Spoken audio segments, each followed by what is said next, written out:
Hi friends, welcome to my channel. இன்றைக்கி என்ன பார்க்க போகிறோம் அப்படின்னா லஞ்ச் பாக்ஸ் ரெசிபி தான். ரொம்பவே ஈஸியான ஒரு சிம்பிளாக செய்யக்கூடிய ஒரு ரெசிபி தான்.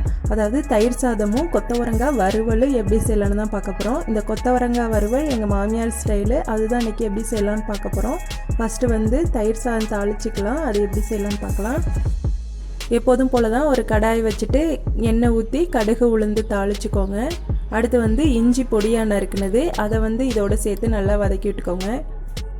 இஞ்சி போடுறது எதுக்குன்னா நல்ல ஒரு டைஜஷன் கொடுக்கும், அதாவது நல்ல செரிமானம் ஆகும். தயிர்லாம் மப்பாக இருக்க மாதிரி இருக்கும், அதுக்கு இஞ்செல்லாம் சேர்த்தோம்னா நல்லாயிருக்கும். அடுத்து காரம் நீங்கள் பச்சை மிளகா கூட சேர்த்துக்கலாம். நான் பட்டை மிளகா தாளிச்சிருக்கேன். அடுத்து கருவேப்பிலை, அடுத்து பெருங்காயத்தூள் தான் சேர்க்குறோம், அதையும் சேர்த்துக்கோங்க. அதாவது தயிர் சாதம் செய்யும்போது கண்டிப்பாக பெருங்காயத்தூள்லாம் சேர்க்கணும். அப்போ தான் நல்ல ஒரு வாசம் இருக்கும், நல்ல செரிமானம் கொடுக்கக்கூடியது. நல்ல இந்த வாயு தொல்லையெல்லாம் இருக்கவே இருக்காது இது மாதிரி செஞ்சு சாப்பிட்டோம் அப்படின்னா. அவ்வளோதான். அடுப்பை ஆஃப் பண்ணிவிட்டு நம்ம எடுத்து வச்சுருக்க தயிரை எடுத்து இதில் ஊற்றிடுங்க. அடுப்பை ஆன்லேயே வச்சுட்டு தயிரெல்லாம் ஊற்றி கொதிக்கலாம் விட்டுறாதீங்க, அது நல்லா இருக்காது, திரிஞ்சு போயிடும், வாசமும் வேறு மாதிரி ஆகிடும்.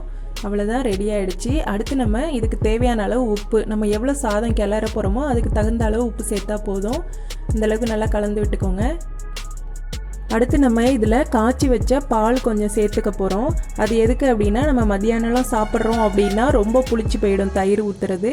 அப்போ நம்ம பால் ஊற்றி வச்சோம் அப்படின்னா நல்லா சரியாக இருக்கும், மத்தியானம் சாப்பிடும்போது நல்லாயிருக்கும்.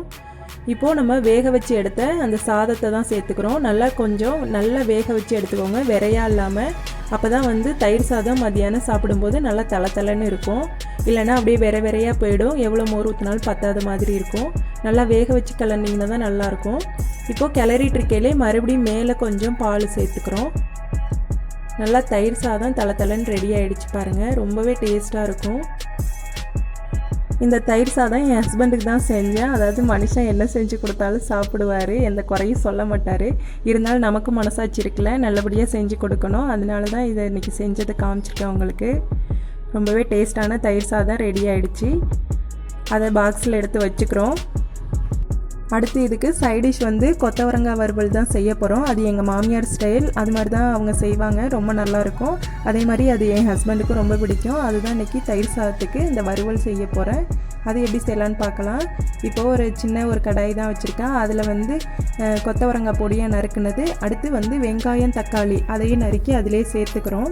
அடுத்து அதில் மஞ்சத்தூள், மிளகாத்தூள், காரத்துக்கு தகுந்த மாதிரி மிளகாத்தூள் சேர்த்துக்கிறோம். அவ்வளோதான். இப்போது இதில் இதுக்கு தேவையான அளவு உப்பு சேர்த்துட்டு தண்ணி ஊற்றி வேக வைக்க வேண்டியதான். ஒரு மூடியை போட்டு 2 நிமிஷம் மீடியம் ஃப்ளேமில் வேக வச்சு எடுத்துக்கோங்க. 2 நிமிஷம் கழித்து எடுத்தோம் அப்படின்னா நல்லா வெந்திருக்கு. வெங்காயம் தக்காளி அந்த காய் கூட நல்லா வெந்திருக்கு. இப்போது இது மேலே நம்ம கொஞ்சம் எண்ணெய் விட்டுக்கிறோம். எதுக்குன்னா, நம்ம ஃபஸ்ட்டு எண்ணெய் ஊற்றி எதுவுமே வதக்கலை. இப்போது நல்லா வேக வச்சதுக்கப்புறம் அது மேலே எண்ணெய் ஊற்றினோம் அப்படின்னா நல்லா அந்த வதக்கின ஃப்ளேவர் அப்படியே நமக்கு கிடைக்கும். அவ்வளோதான். அது மேலே நம்ம கடுகு உளுந்து தனியாக தாளித்து அதில் சேர்த்துக்கிறோம். நல்லா வதங்கி எண்ணெயெல்லாம் மிதக்குது பாருங்கள். அவ்வளோதான், கொத்தவரங்காய் வறுவல் ரொம்பவே டேஸ்ட்டாக ரெடி ஆகிடுச்சு. இப்போது அதை அந்த தயிர் சாதத்தோட இதையும் வச்சு அதில் பார்சல் பண்ணிட வேண்டியதுதான். அருமையான லஞ்ச் பாக்ஸ் ரெசிபி ரெடி ஆகிடுச்சு. அதுவும் இந்த வெயில் காலத்தில் சாப்பிட ரொம்பவே டேஸ்ட்டாக இருக்கும், ரொம்பவே நல்லாயிருக்கும் குளுன்னு. இந்த தயிர் சாதமும் அந்த கொத்தவரங்காய் வறுவலும் உங்களுக்கு பிடிச்சது அப்படின்னா கண்டிப்பாக லைக் பண்ணுங்கள், கமெண்ட் பண்ணுங்கள், ஷேர் பண்ணுங்கள். அப்படியே கீழே இருக்க சப்ஸ்கிரைப் பட்டனும் அப்படியே பெல் பட்டனையும் அழுத்திக்கோங்க. அப்போ தான் நான் போடுற ஒவ்வொரு வீடியோ உங்களுக்கு உடனுக்குடனே நோட்டிஃபிகேஷனில் வரும். Okay, thank you.